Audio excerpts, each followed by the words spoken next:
some countries have interest in whatever is going on in the country. And let us be realistic. Whatever is happening in Nigeria, there are countries, world powers, that have interest.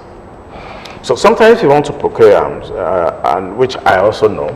I don't want to be too detailed, but I know that sometimes you want to buy weapons, and from, let's say, I'll give an example, let's say you want to buy a weapon from Germany. And because Germany is a member of NATO, sometimes they are forced not to sell certain weapons to Nigeria. This I know. I know when I was the training officer on one of our flagships, I don't know whether it's still the flagship now, NNS Aradu, I know we carry automatic missiles, which is a German, program. And we have the Albatros, their speedy systems, from Italy and so on. I know subsequently, when I was the training officer, it was difficult for Nigeria to actually refit that ship to make those systems to work. That's because sometimes they will say, because of human rights issues or any excuses, that Nigeria should not be, allowed to have such weapons. So it can be difficult in that sense. And I know also when I was, in France as the Deputy Defense Attaché in charge of, weapons, what I do mostly is to ensure that any weapons we buy, I facilitate it. And I was running about 8 countries, so I know I've gone to Italy with I don't know whether I should mention the Minister of Defense then, that's Laje Kwankwaso, General Dambasa. I've taken them, we go around, shopping for these things. And I think it depends on our diplomatic, desks. Okay. You can still get the weapons. I remember we went to Fincantieri in Italy, and they were willing to do what we wanted. So it depends on your diplomatic moves and maneuvers. I know that I've taken some naval chiefs because I was running the state of Israel. And I know that I've taken people there, I spent like 10 days with them, we go around, they allow us to see everything, and they're ready to sell to us. I won't go into details, but I know the highest level of government in Israel met, and I sat there with the chief of naval staff, and they approved the sales of ships to us. So it depends on your diplomatic maneuver. It depends on who is your defense attaché, what job is it doing there. I was able to make friends with the Israelis, and anything we need, they were ready to give us. The only clause they gave us, I remember, when we were supposed to buy the SAR-4, that was the class of that ship, which is a very potent warship. The only clause they gave us then, I can say it because it's already more than 10 years, okay? That they will not sell us the Harpoon missile that is actually on board that ship that time. Because the Harpoon missile is an American-made missile, and they have clause not to. So, and they also told us that even though they won't sell the Harpoon missiles to us, we should name any missiles that we are used to in Nigeria, and they will put it there for us. Countries are willing to sell. It depends on the government. It depends on your diplomatic mission. We have Minister of Foreign Affairs. We have ambassadors. We have defense attachés. They have to get to work. You can go behind the line and get what you want. People are willing to sell to make money. So aside from those embargo issues, and I think maybe what the National Security Advisor must also be talking about, that I know, is that there's a lot of bureaucracy. If money is released, who actually have the authority to incur expenditure? It's not defined, it's not well defined. Everybody seems to have access to that money. And it shouldn't be. But this is Nigeria. So who has the authority to incur that expenditure? Commander, integrated digital technology has been said to be crucial to combat Nigeria's insecurity challenge. And recently too, the Minister of Communications and Digital Economy, Professor Issa Pantami, also laid credence to that and saying the federal government is doing everything possible to go towards this direction. Are they walking the talk? No. That's my question. No. And what should they do, or what should the nation do if we actually believe in integrated digital technology as a means to solving Nigeria's security problem? What should they do? Yeah, we have agreed they are not walking the talk. How should they go about it? You know what? The word integrated means integrated. It means that because I have the BVN, the Defense Intelligence Agency should have access to everything that is me. The National Intelligence Agency should have access to the same information. The Department of State should have. The SIB, the CIB, the Police Intelligence should have. That is what you are talking about, integration. Yeah, sure. The banks should have. Ministry of Foreign Affairs, Ministry of Finance, the CBN should have. That's why people are buying arms and bringing it in. Because there's no integration. If I apply to buy something from, let's say, Turkey, I have to go through I have to fill the Form A and all those to get CBN something. Immediately, my name goes round. The NIA, for example, the DIA, the SSS should say, no, this guy is under our watch list. You shouldn't give him access to foreign currency. So it's because there's no integration. Because war against terror or national security is not about Army, Navy, Air Force. No. When you look at the JIB, the Joint Intelligence Board, go and look at the composition of JIB. Go and look at the composition of ICC, Intelligence Community Committee. It's the total system that are there. And if you're a member of JIB, you should be in the integration system. If you're a member of ICC, you should be integrated to that key so that everybody is seeing the same picture. I trained in Israel, my advanced national security program. And I know, because I operate in their warship, I know that whatever the commanding officer of a SAR-4 or a patrol boat is saying as enemy target or individuals or anybody of interest, the fighter jet squadron are seeing the exact picture. The commander of the South Battalion that are taking care of the Palestinian is seeing the same picture. The Northern Command is seeing the same picture. They take care of the Hezbollahs and the Syrians and so on. They are all seeing exactly the same picture. They are integrated into the net. So we are joking here. In terms of kinetics. Let me just ask this question because we have something to show. Let's look at the recent story. You should know better than us. Let's throw more light on Mamu. I mean, what's the real situation? He became very important to DSS after he was arrested in Egypt. Was he not living in Nigeria? Don't we know that he was negotiating with people on behalf of terrorists who kidnap people? Has he been the only person in Nigeria? We have some negotiators in the past. Nothing has happened to them. They walk around the street. I mean, what is this case of Mamu throwing up? It's more political. And I don't want to discuss politics.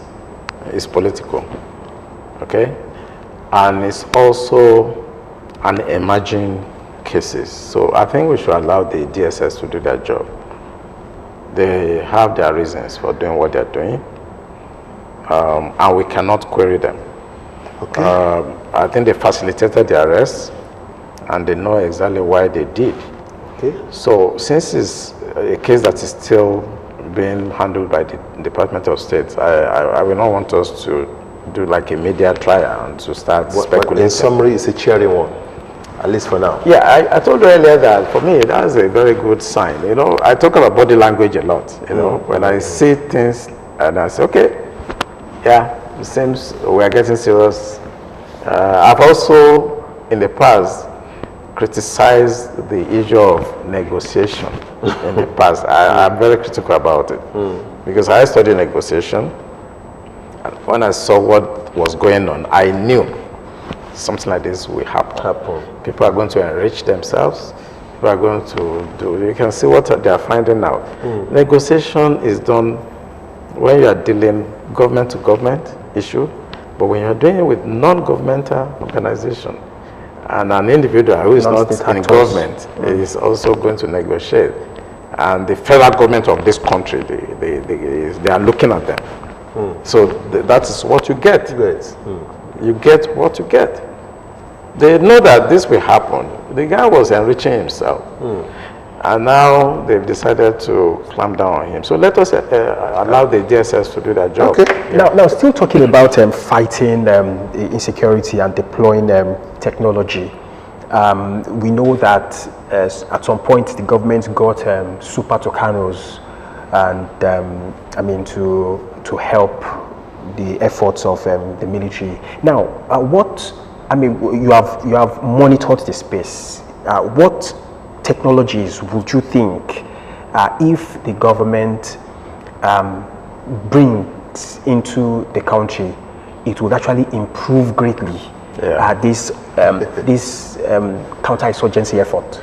Yeah, I'm laughing because this is an area I really love so much, because I've always advocated that, you need to change your mindset completely when you are fighting asymmetry.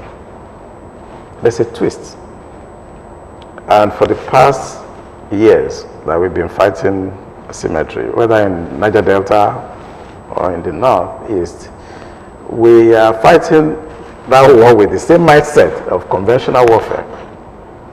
With asymmetry, it's a completely different ballgame. You just have to become born again. You have to change, So when you talk about technology, of course, for you to fight people that are not organized, you need technology to do that, because that is an area that the federal government have the superior angle to, attack that insurgency.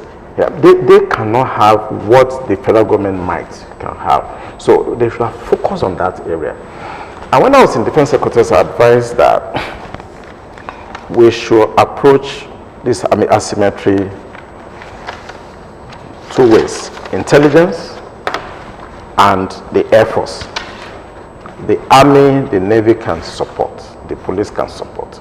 But it is an air war, because once you can saturate your airspace and have the command of your airspace, then those people running around the bush, they cannot, they can't function if you have your airspace, covered. The same thing in Ukraine.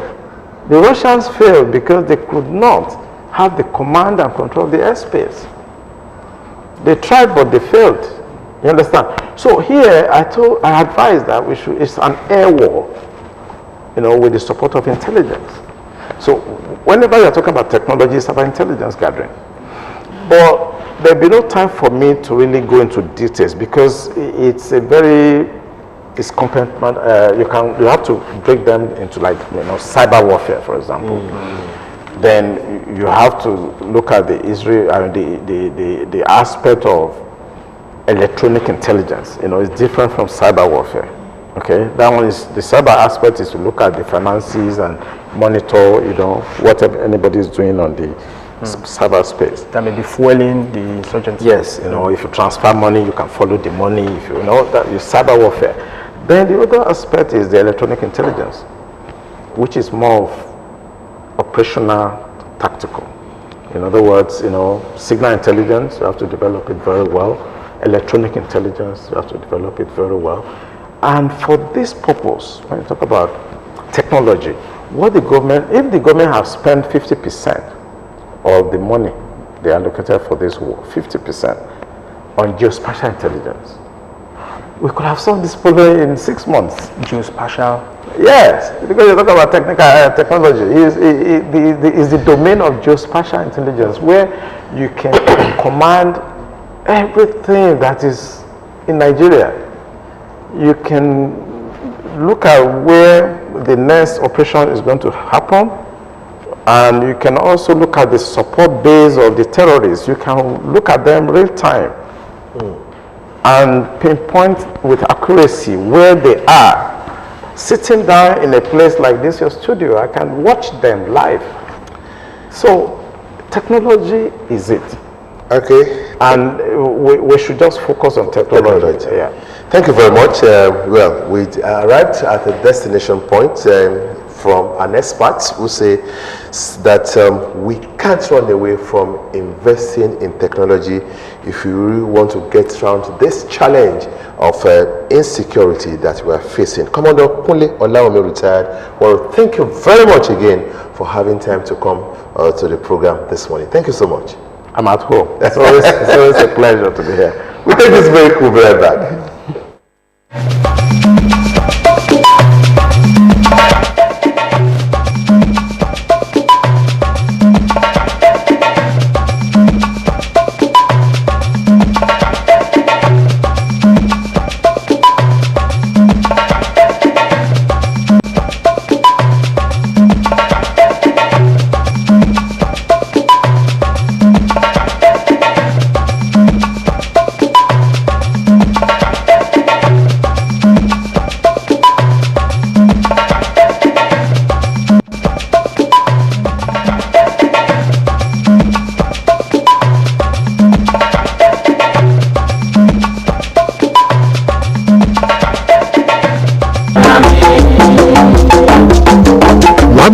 Bazato monkey pox ye no beto singo no do to clark beto ko kan ipo yesi gan beto beto e ko do kavi so kan ingo oni anado yin odo beto ko be won abi zon lowe agbaza hunmi awu agbaza bibe sise agbaza ko alopa o metan kavi o vazan no lana me ko be won abi zon lo no kula lo ganji po adipo sinpo mono le do meto eno tin to wiwe jiwe poponu dike mi ni no po do do alote na vuvu pe won abi sise agbaza monkey pox ton ido to ho ni do awo yen ton agbaza lilo eyin adokun.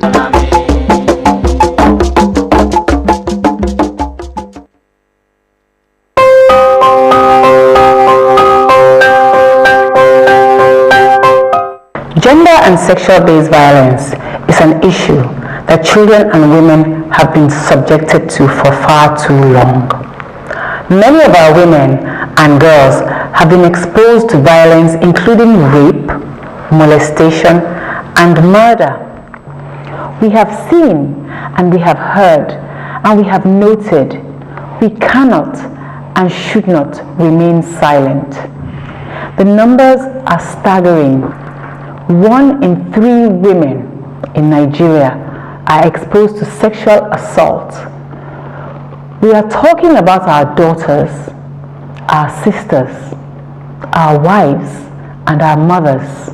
As chairperson of the recently inaugurated Violence Against Persons Prohibition Management Committee in Ogun State, we are working with all stakeholders, including you, to combat sexual and gender-based violence in our beloved Ogun State by helping survivors, indicting offenders, educating the public, and involving men in national conversation on violence against children and women. Our boys and men should be protectors, not perpetrators. Let us all lend our voices to say enough is enough. Everyone has a role to play. So let us take a stand together to end sexual and gender-based violence. Your voice can help save a life. Don't be quiet. My name is Bamidele Abiodun, First Lady of Ogun State. Please join me and let's fight this together.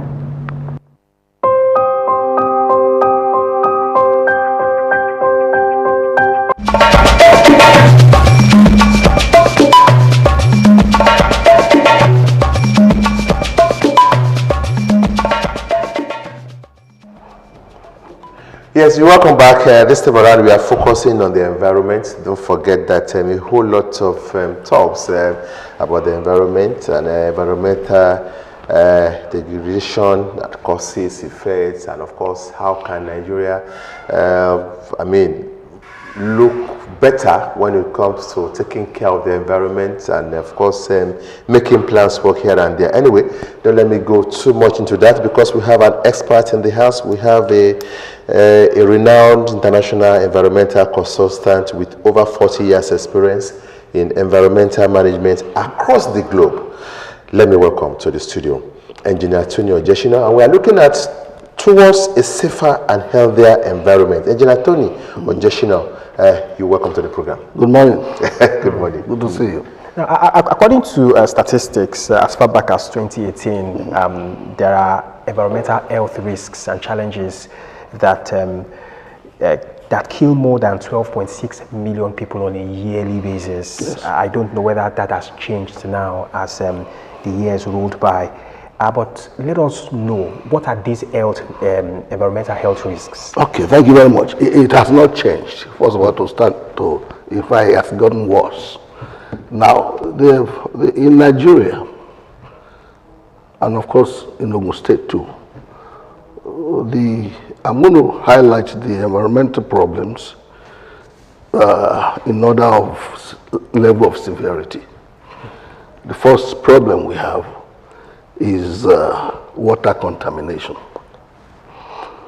This leads to a lot of waterborne diseases such as diarrhea, cholera, and so on and so forth. Then we have waste management problems.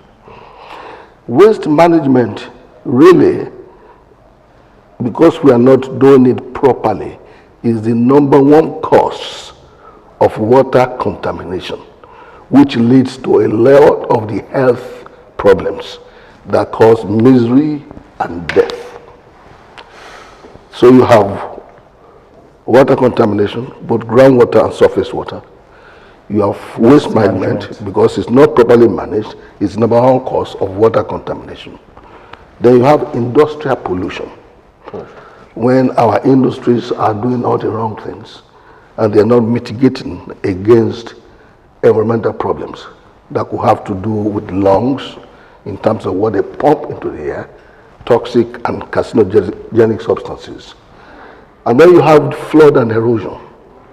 Flood and erosion comes out more pronounced now because of what is called global warming. Because of global warming, that means there's a hole in the ozone layer. This comes from industry. This is a global problem. Because of that hole in the ozone layer, there is an imbalance in the climatic condition. That's why you see sometimes our rain comes, the heat comes and becomes excessive. Now, the ozone layer is what shields the earth, okay, against what we call intense ultraviolet, which is over there, is very hot. So heat is dissipated into the earth through the ozone layer. But because of man's quest for development, industrialization globally had now emerged some things that we call ozone depletion substances coming from your industries. And those now have created a hole in the ozone layer. So it is not easy for the ozone layer now to cover and protect the earth from intense ultraviolet. And one of the outcomes of that too is what we call sea level rise, because that's what we call climate change now. Yeah. You've heard of climate change. And climate change simply means that what God has created, the ecosystem that God has given a balance to, through man's quest for development, okay, we have created an imbalance in that. So when it's supposed to be hot, it becomes extremely hot. When it rains, it pours beyond the time we are supposed to rain. So there's an ecosystem disturbance that comes from that ozone layer depletion. Of course, there has been international conventions. Nigeria is a signatory to Montreal Protocol and some other conventions that says all of us globally, although we cannot close that hole, it cannot be closed, but all of us globally must contribute into ensuring that we do not emit ozone depletion substances anymore. Of course, America, when Trump was there, did not follow it. The Republicans really don't like to follow it, but the Democrats believe in it and they want to follow it. So Nigeria is a signatory. So gas flaring that happens in the Niger Delta area is one of those major causes. And so Nigeria has done regulations where for every cubic feet of gas that you flare, you're paying a charge to government. In the past, what they were paying, the oil costs were paying was very minimal. But from that Montreal Protocol, and when I was consulting for the Ministry, Federal Ministry of Environment, we pushed that agenda in, that if you increase the value of the fine, okay, then these oil companies will start finding ways to convert that gas as opposed to flaring it, because it's supposed to bring income to the country. That's why you've heard about LNG, Chevron LNG, back and forth. So all of them, they know that now I can't pay cheap money anymore. What I can do now is to make sure that I find a way to bring in technology and resources and now harness this gas that I'm flaring for the greater good of their company and also for Nigeria. That could be seen as a positive way of managing of waste management. Absolutely. Okay, in that area. Yes. Now let's come to what our people understand more, and we know that one of the problems we'll be having all over Nigeria, including Ogun State, yes, is the issue, because we are growing, is the issue of waste management. Yes. How far? Well, let me just say this. Waste management, some of the errors that we made is that it is not a social issue. Waste management is a commercial issue. Everywhere in the world, people make money from waste. Waste is converted to wealth, and it's not difficult to do. There are several options. The most attractive, you can have what is called waste treatment, you can have waste minimization, but the most attractive is the one that I call resource reuse recycling. Okay. That means you can recycle those wastes so it becomes raw material again, so you are minimizing the production of other raw materials that could cause problem in the environment. Are we doing so? Yes, if you do that. In Ogun State, let me give you an example. At OOPL, okay, my company built and designed, and this is built, fabricated, designed by us, fabricated and installed by Nigerians, our technicians here. 3 things. One is waste recycling plant, plastics recycling plant.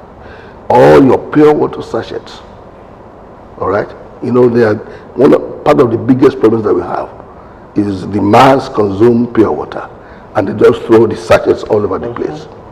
There's a plant there that we built for President Obasanjo, where people, they collect all the pure water sachets. We clean it up through the process. We feed into what I call an extrusion process. It comes out molten, and then it's solidified, and it's cut in small chip pellets. So it has become raw material again, and is now sold. When I say waste to wealth, and it's now sold to people who want to use it again to produce more. Some of them even use it, add some color to it to make shoe soles. Okay, that is there. There is what we call waste to organic fertilizer. They're also there. And that is, you take your garbage, you take your food remnants, okay? Even you go to a place like marketplaces, collect the waste that they're generating, and you bring it at a site, you put it through what is called a denaturation. That means you use a biological process to break it down into what is called compost. Then that compost is what you now feed into the system that was built and designed by people. So at the end, you end up with organic fertilizer, as opposed to inorganic fertilizer. The TPKs are inorganic. The one that we normally use are inorganic, and they contain chemicals. But this one do not contain chemicals. Not only does it not contain chemicals, it also comes up with 1/3 better yield than the inorganic. So you are not only still not the environment, okay? You're also adding something, because when a farmer is farming and he uses it and his yield comes out 1/3 faster than, so he reaps more, all right? Those are the pros. The third thing we have there is, you know, these PET bottles. Yeah. It's all over the place. And so we have a system there where the PET bottles are crushed through the process and made into chips. It's even exported. South Africa likes to buy it. Everybody likes to, because they take those chips again to make bottles. All right? So it's cheaper for their production, as opposed to them going to a polyethylene plant to buy raw material. So you are recycling this thing for them and they are remolding it. So that is waste to wealth.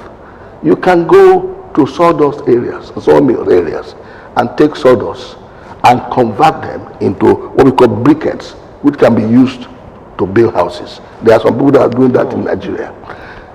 But what we have to do as a society is, us personally, I remember when I was Commissioner for Environment in Ogun State, we did a lot of commercials, a lot of jingles. There has to be heightened awareness amongst the citizens. And we must do it so they can understand. We had a program we called NIMBY, not in my backyard. Okay? I remember. And that, you remember that? And NIMBY is to say, every time you take waste and you dump it indiscriminately, it's coming back to haunt you. And it's coming back to haunt me. Why? Because when you dispose of those garbage without sending it to where it's supposed to go to, without a collection process and a process where it is finally disposed of, once you do that, you have created a channel, because it becomes a vector. When rain falls, for instance, rain will mix with all the toxic elements in those garbage, all right? And it becomes what is called a leachate. That leachate now will now go to the groundwater, because water will find its level. Groundwater is what we think we are treating and we are drinking. You understand? Even if you have a borehole and you say it's a treated borehole, you have to know what you want to treat. And so when they bring you a treated borehole, it is to treat certain things like coliforms and so on and so forth. But when your garbage is there and water is coming in and is forming leachate, you don't know what to treat for. So what do we need to do? We need to educate our people to say, don't dump waste indiscriminately. Some of them, when there's rainy season, they'll take all the garbage and throw it in the gutter and say the water will take it away, right, when it rains. Now what happens then is that it is blocked. It blocks the drainage path. Water will always find its own level. So rather than, it's not going to send the water back, water will via out and start looking for the path of least resistance, all right? And a lot of times it finds a soil area that is not concreted area, because that's the least, and it starts going, and then as that happens, it opens up, and then you end up with what is called gully, a process of erosion, gully. And gullies are devastating. People have died from gullies, even in Ogun State here. I remember that many years ago, it was raining, there was a gully there, a lady had a baby behind him, and was holding to her other baby, and they walked on the gully because it was full. They didn't know. The small boy that he had with him lost the balance. That was another boy. It took 2 or 3 days before they could, in total area, because they could find that boy's dead body. Right?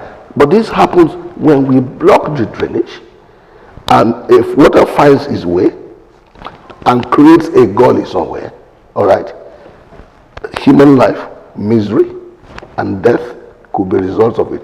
Just like the other things we've talked about. Because when you consume water that is contaminated with toxic elements, you end up with, besides me talking about the diarrhea, cholera, you end up with a lot of other problems, internal organs, liver problems. And people die, but nobody knows the reason. But the statistics they gave has even gotten worse. So what do? Prevention, like they say, It's better than cure.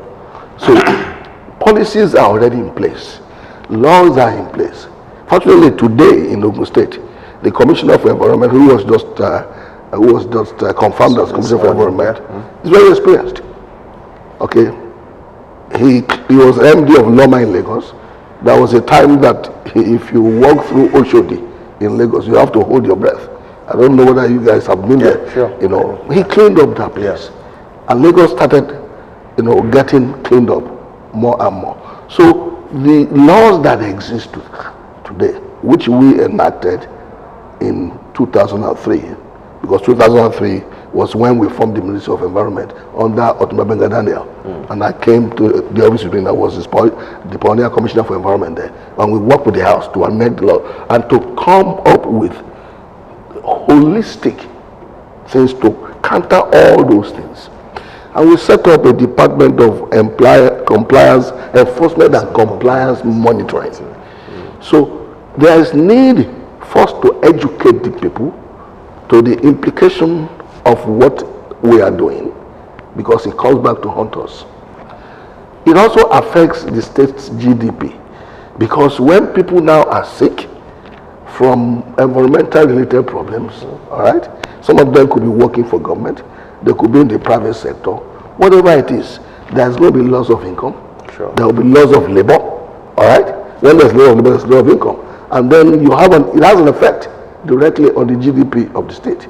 So of course the state will have to come up again with awareness enforcement programs, okay, to let people know, first of all, in terms of awareness, advocacy. We are begging you, this is going to haunt you, but we have laws, all right, and we are going to enforce those laws, because when we enforce those laws, then we mean business, not just for government, but for you, because government must protect the citizenry. So I'm optimistic, because at least in Ogun State, we have somebody there as commissioner now that I know his past track record and what he has done in Lagos. Like a round hole in a round. Exactly. So that is important. So, but the people must wake up to our responsibilities as citizens.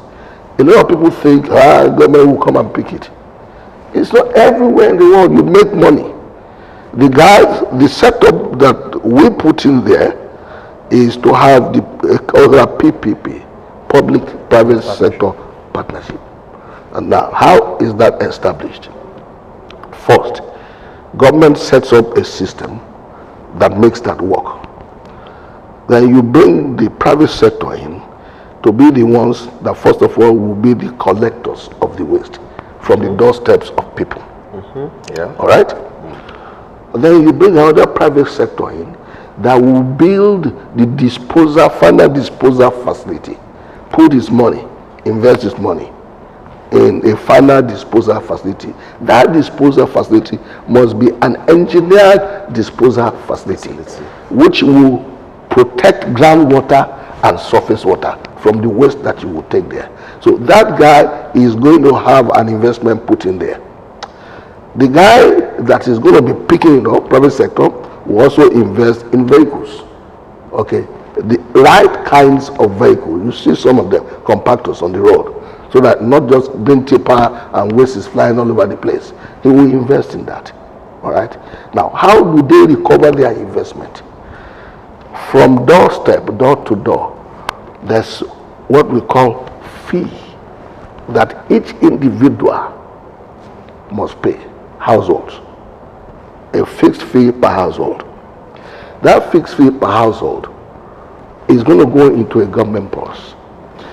The guy that is PSP, that is handling the movement, the transportation, is collection, transportation, final disposal. That guy gets paid from that source. When he takes the waste to the site, he pays what is called a tipping fee. This is just the system globally. The tipping fee is what the man that built the site, okay, collects to start trying to recover his own investment. And that is why, and that's how it works. But when you do that and you have that system properly in place, and then you make sure, government now makes sure that the PSP is monitored to ensure that he collects, all right?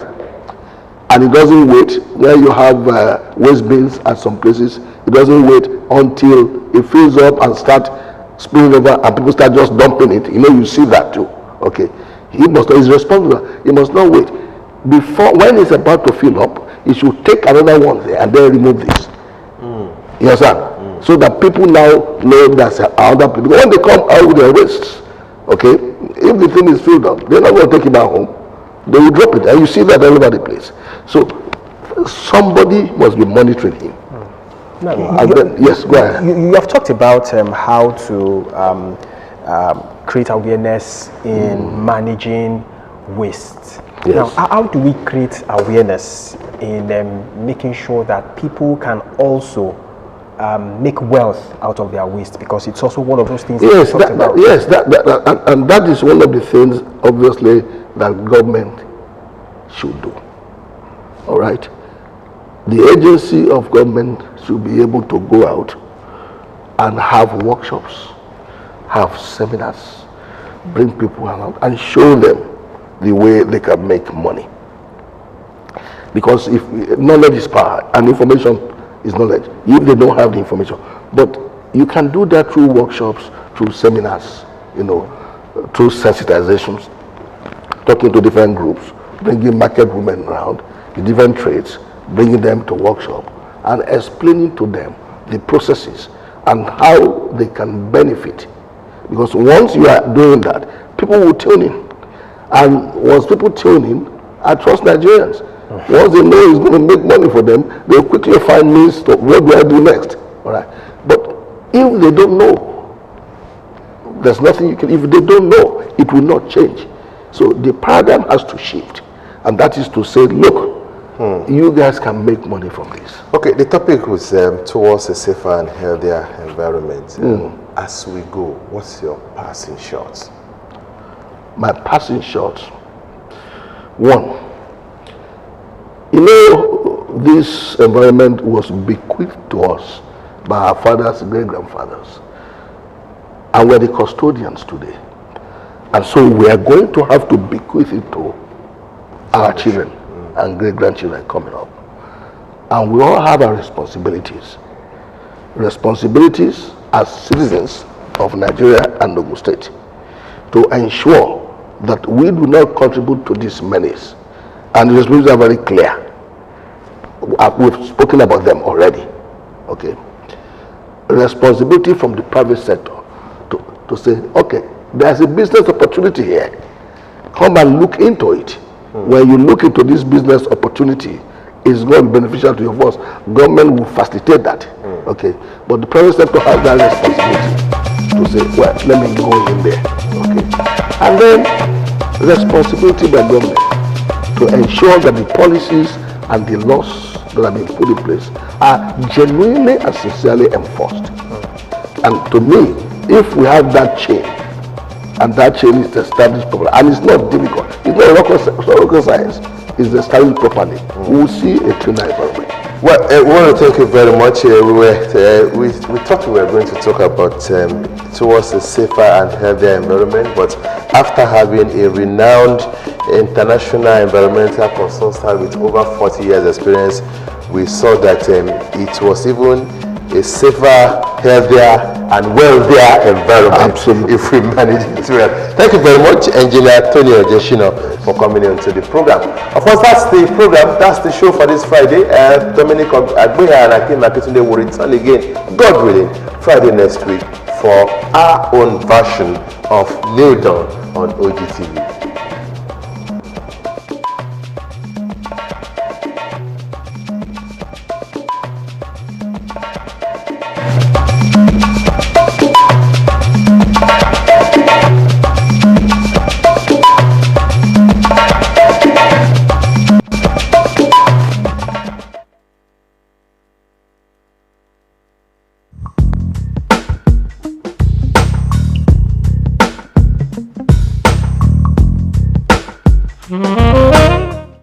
kú dédé àsìkò yìí o, mo kí ẹ̀yin ará mi nílé lóko àti níbikíbi tẹ́ tí ń wò wá.